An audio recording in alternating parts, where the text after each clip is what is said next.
Hello viewers, welcome to my channel খাও পিও ash করো। আমার আজকের রেসিপি গাজরের হালুয়া। চলুন শুরু করা যাক। আমি হাফ লিটার দুধ নিয়ে ভালোভাবে ফুটিয়ে নেব। অন্যদিকে গাজরটা খোসা ছাড়িয়ে নেব। ভালোভাবে ধুয়ে নেব।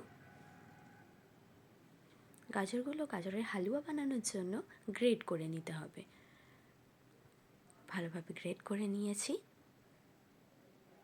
অন্যদিকে কী কী লাগবে দেখা যাক। আমন্ড লাগছে, কাজু বাদাম, কিশমিশ, এলাচ গুঁড়ো, চিনি, ঘি। গ্যাসের ফ্লেম অন করে কড়া গরম হতে দেব। অল্প ঘি দিয়ে বাদামগুলো ভেজে নেব। বাদামগুলো ভেজে নিলে বাদামের যে কাঁচা গন্ধটা আছে সেটা কিন্তু আর থাকে না। অল্প ভাজলেই হয়ে যাবে।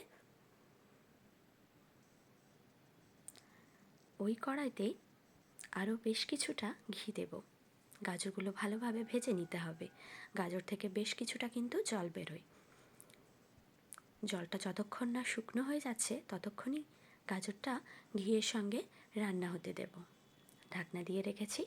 কিছুক্ষণ পর দেখুন জলগুলো সব শুকিয়ে গেছে। এই অবস্থায় দুধ ঢালবো এখানে। অল্প ফুটে আসলেই এলাচ গুঁড়ো দিয়ে দেব।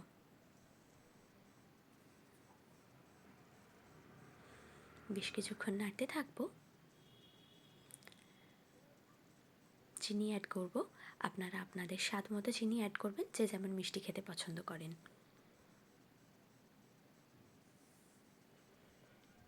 অল্প নুন অ্যাড করব। রেডি হয়ে গেছে। বাদামগুলো ওপর থেকে সাজিয়ে দেব। ঘিও অ্যাড করব। দেখুন একদম রেডি হয়ে গেছে আমাদের গাজরের হালুয়া। Thank you.